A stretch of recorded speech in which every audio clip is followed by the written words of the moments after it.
¿Qué tal? ¿Cómo están, amigos y amigas de esta comunidad? Aquí estamos estrenando orejas, dirían por ahí. ¿Cómo están? Gracias por acompañarnos. Muy buenas noches. Oigan, al ratito les tenemos dos entrevistas que las invito a verlas.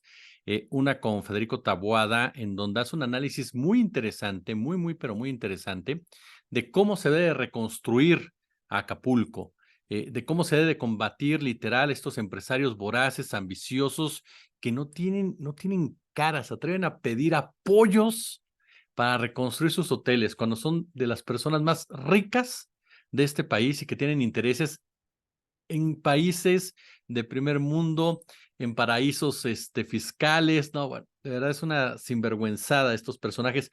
Vamos a platicar con Federico, es una entrevista que hicimos en Noticias 360 y después vamos a platicar con Renata Torrent hablando de lo que está pasando al interior de Morena, del Frente y demás, todo este escenario político en donde, bueno, esta semana es clave para Morena. Pero ¿de qué hablamos esta noche? Aquí directamente, face to face, dirían por ahí. De esta manifestación procedente de Acapulco. Y bueno, vamos primero con la información y después con la opinión, si les parece bien. A ver, para ir más o menos pues sondeando cómo está esta situación y sobre todo para irles dando a ustedes la información correcta. La definieron como una jornada de lucha y defensa de Acapulco, ¿no? Más o menos 300 personas por ahí iniciaron el 5 de noviembre una caravana ciudadana hacia la Ciudad de México para exigir al gobierno de México que destine más recursos para la reconstrucción del puerto. Aquí el punto es que, ¿qué tan ciudadana se puede llamar si el grupo está formado por militantes y simpatizantes del PRD y del PAN, así como exdiputados locales, exalcaldes, pequeños empresarios y algunos representantes del sector turístico que son afines a esos partidos políticos? Incluso quien los encabeza es Jesús Evodio Velázquez, exalcalde perredista, quien de manera enfática al llegar a la Ciudad de México dijo que el gobierno federal no está destinando los recursos suficientes para rescatar al puerto y a los diferentes actores que convergen en la economía del mismo. Estos ciudadanos que se dijeron sin partido, que ya desde aquí están mintiendo, salieron desde la glorieta de la Diana Cazadora en una caravana conformada por unos 50 automóviles, así como dos camiones urbanos, con el objeto de llegar a Chilpancingo primero, en donde pues se sumaron otro importante contingente, preocupados por lo que ellos consideran la tardía e insuficiente respuesta del presidente Andrés Manuel López Obrador para atender la emergencia en Acapulco. Textualmente, ¿qué dijeron? Vamos a la Ciudad de México para sensibilizar a los diputados federales, al gobierno de la República, a los senadores, para que Acapulco sea prioridad. Vamos a pedir que haya más presupuesto, que haya amor y que con amor se pague, porque hoy el presidente de la República debe encabezar un mayor esfuerzo presupuestal para la reconstrucción del puerto. Eso fue lo que dijeron en este comunicado firmado, no, bueno, fue una entrevista de Evodio Velázquez y respaldado por otros personajes que, palabras más, palabras menos, dijeron exactamente lo mismo. Durante la mañanera se le preguntó al presidente López Obrador sobre el tema. Él señaló que en su gobierno se respeta la protesta, la libre manifestación, indicó que hay mucho oportunismo y mucha politiquería en esta caravana afectados por Otis, que exigen más apoyos, y es que a decir del mandatario, varios de los manifestantes pues son, como se los acabamos de mencionar, militantes de partidos de oposición. Incluso él acusó que la caravana fue convocada por Guadalupe Acosta Naranjo del PRD, por simpatizantes de Xóchitl Gálvez, quien es la virtual candidata presidencial del Frente Amplio por México, y él de manera clara rechazó que sea necesario echar mano de los excedentes petroleros para hacer frente a la atención de la tragedia en Acapulco por la eliminación del fondo, el Fondo de Desastres Naturales, el fideicomiso. Ojo con esto, el fideicomiso del Fonden, más no el programa del Fonden, que continúa operando, como ya se aclaró en varias ocasiones. Ahora, estos personajes llegaron a la Ciudad de México. De inmediato, los medios de comunicación que los han estado cubriendo hicieron un verdadero escándalo porque hubo por ahí una cierta situación lamentable, una confrontación con algunos granaderos que no les permitían llegar al Zócalo de la Ciudad de México. Finalmente llegaron, ¿no? Finalmente pasaron precisamente de esta barrera policíaca, que sinceramente para mí es un error quien haya mandado a los uniformados a ponérseles enfrente. ¿Para qué? Sinceramente, es darles armas, darles herramientas a un discurso que ya de por sí viene siendo maniqueo. Así que es un error de entrada de quien haya decidido que se apostaran los policías alrededor de estas personas. Llegaron por ahí de las 9 de la mañana a la Ciudad de México. El reporte incluso del Centro de Comando, Control, Cómputo, Comunicaciones y Contacto Ciudadano señaló que a las 11 horas estaban en la avenida de los Insurgentes. Al mediodía fue cuando se reportó estos conatos de enfrentamiento con las autoridades, ¿no? Posteriormente se indicó que a pesar de los incidentes contra los policías capitalinos, o con los policías capitalinos más bien dicho, los manifestantes llegaron al Zócalo caminando durante la tarde. Y bueno, hay que destacar que esta caravana surge como una forma, reitero, de exigir que se atienda a las y los damnificados de Acapulco. Ellos acusan que el presidente no ha ido, que no ha recorrido los puntos de Acapulco, las zonas dañadas de Acapulco. Bueno, ahí tiene usted la información relacionada con este tema. A ver, de entrada, para mí hay un enorme populismo en este grupo.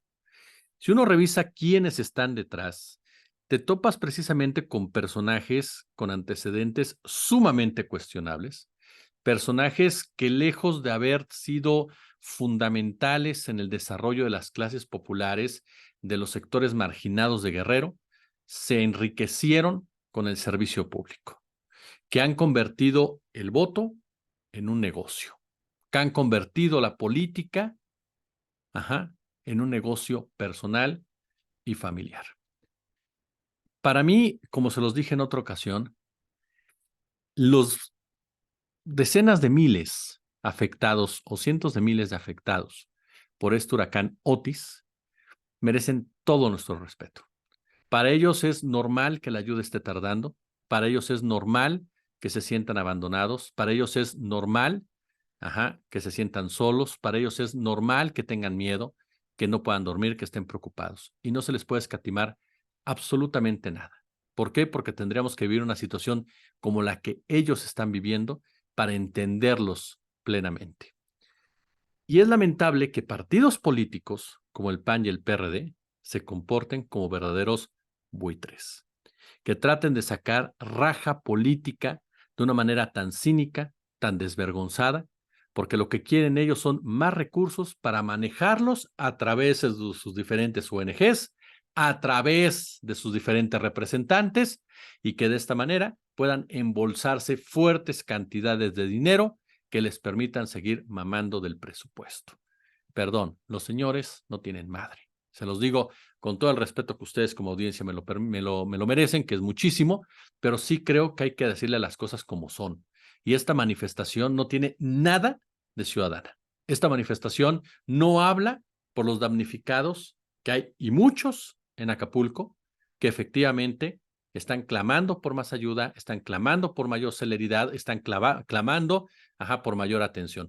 Y en eso deberían de estar todos concentrados y no en tratar de generar votos y generar inestabilidad y de venderse como los grandes defensores cuando durante décadas estos mismos personajes, sus padres, sus nietos, sus hijos, sus tíos, han explotado al campesinado, han explotado al trabajador rural, han despojado a comunidades originarias y han pactado muchas veces con empresarios desvergonzados, con empresarios ambiciosos, con empresarios voraces, quienes de una manera ilegal, irregular, muchas veces no pagan el predial, así de sencillo, ya de entrada, no lo quieren pagar. Cuando son cantidades muy grandes, por supuesto, muy altas, los señores no quieren pagarlo, y nadie los mete al orden por los compromisos políticos y por la corrupción tan grande que existe. Los intereses económicos en Acapulco se han impuesto a todos y cada uno de los gobernantes que ha habido, estatal y municipal, sin importar el partido que sea. Este grupúsculo que salió de Acapulco representa a esos intereses económicos.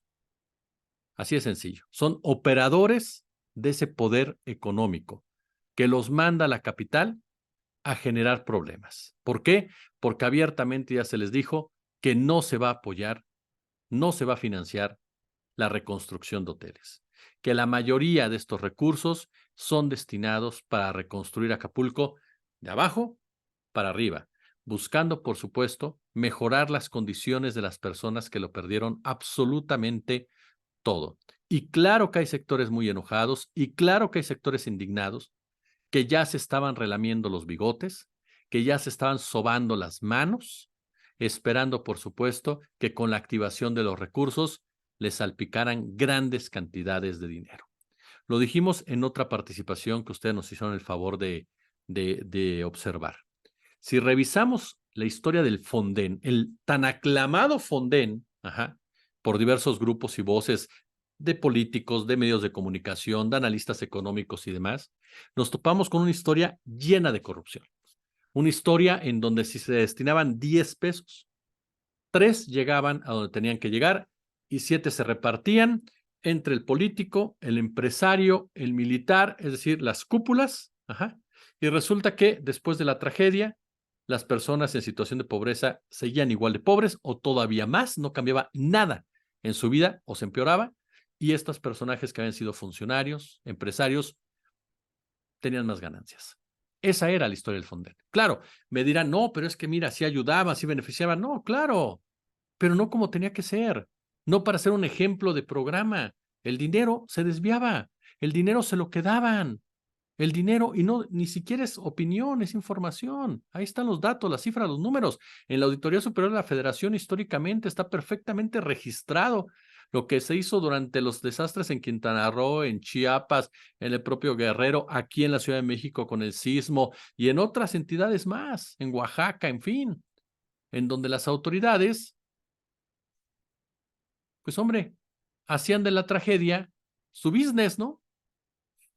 Y los empresarios, pues felices de la vida. Ahora se les autorizó un presupuesto que va de la mano de un análisis respecto a cuánto se necesita gastar. Por supuesto que tarde o temprano se tendrá que hacer el análisis de cómo se gastó y para qué se gastó. Y si no es suficiente, entonces autorizar otra partida, que es lo que está haciendo el presidente de la República. Pero no soltar por soltar, porque si sueltas por soltar, perdón, pero siempre habrá alguien que haga negocio. Entonces me parece que aquí se está dando los pasos adecuados. Primero los de abajo y de ahí partimos para adelante. Por supuesto, insisto, la gente que está en Guerrero con toda razón dice, no está llegando, no hay agua, tenemos problemas de esto, tenemos problemas del otro. Claro, fue una devastación total, total. Y tienen toda la razón de quejarse, pero quienes no tienen la razón en nada son estos vividores, perdón, ¿no? Que vienen acá a gritar, o los que se manifestaron gritando que el presidente es insensible, tratando simplemente, insisto, perdón que califique, de verdad, creo que hoy he calificado demasiado, pero me parece de muy, ¿no? De verdad que hagan ese tipo de cosas. Es como, por ejemplo, cuando usted escucha a Leo Zuckerman, ¿no? Decir, ¿vale la pena reconstruir Acapulco? Bueno, Zuckerman, bien valdría escuchar la entrevista de al ratito con Federico para que se dé cuenta cómo se debe construir, reconstruir Acapulco, reconstruir y construir Acapulco para que realmente tenga una visión de Estado, tenga una visión social, tenga una visión que permita un crecimiento colectivo, no neoliberal, para que seamos claros, y no estas palabras fársicas, desvergonzadas de un hombre, ¿no? Que de plano muchas veces habla porque tiene que hablar y cuestiona porque tiene que cuestionar y porque, pues, a final de cuentas, juega un papel como crítico de un gobierno, además de una visión completamente clasista y racista de lo que pasa en realidad en el terreno. Y ni hablar, por supuesto, del crimen organizado. El fin de semana subimos una entrevista que nos dio Oscar Valderas y Oscar decía algo muy cierto. El crimen organizado, claro que ya está empezando a aprovechar las circunstancias y es ahí donde el Estado tiene que poner mucha atención para que los menos favorecidos, los más pobres, no sean víctimas de los delincuentes que van a tratar de aprovecharlo con los préstamos gota a gota, por ejemplo, ¿no? Porque la gente va a estar desesperada con la necesidad de conseguir trabajo, comida, sustento, ¿no? A final de cuentas, va a tardar en reactivarse la actividad turística, que es el punto central del desarrollo de Acapulco, de la sobrevivencia de muchas personas en Acapulco.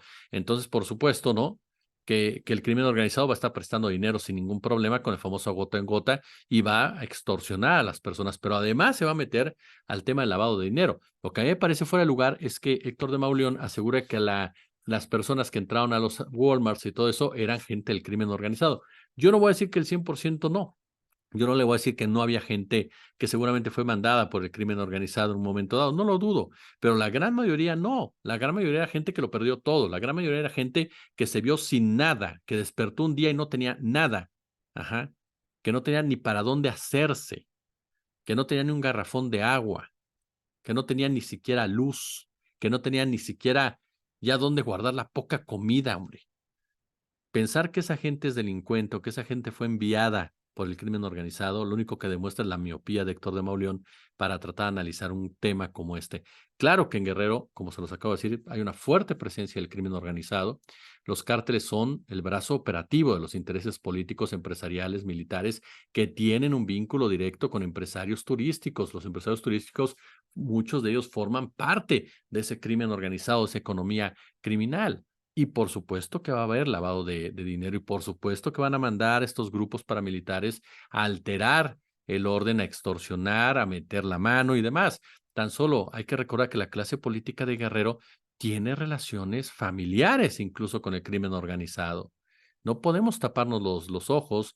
Lo dijimos del suegro de Evelyn Salgado, el Abulón, era gente de los Beltrán Leiva. Lo dijimos de este Abarca, que su esposa era hermana de los Guerreros Unidos. Lo decimos de esta gente de Quechultenango del PRD, ¿no? Que son precisamente los fundadores y operadores de los Ardillos. Lo decimos de estos personajes del PRD también que vienen a la Ciudad de México, que habría que preguntarles a qué se dedican sus primos, que andan metidos también en el crimen organizado, ¿no? Porque los Ardillos están metidísimos en el PRD en Guerrero. Y ni hablar, por supuesto, de los priistas que están relacionados con esa economía criminal. Entonces, seamos muy claros en ese sentido. Dejemos de criminalizar la pobreza desde los medios de comunicación y tratar de entender un poco más qué es lo que pasa en nuestro país para poder realmente salir adelante con un desarrollo colectivo y no seguir con esta falacia que durante muchos años nos endilgaron y que tiene que ver con que si le va bien al de arriba, le va bien al de abajo, porque no es cierto. El de arriba se queda absolutamente con todo, porque el de arriba es el que ejecuta la economía criminal. Pues ahí tienen ustedes los temas. Yo lo invito, por supuesto, a que nos comente, a que nos deje su like, si les gustó el video, que lo compartan, a que se suscriban en nuestro canal, por supuesto, y por supuesto, su visualización orgánica. Muchas gracias. Y en la posibilidad de y en la, pues, en la posibilidad, ¿no? En la posibilidad nos deje un super chat. Hoy como que anduvimos un poco confusos, será porque nos cortamos el cabello. Les mando un fuerte abrazo y nos escuchamos. Como siempre, un gusto, como siempre, un placer.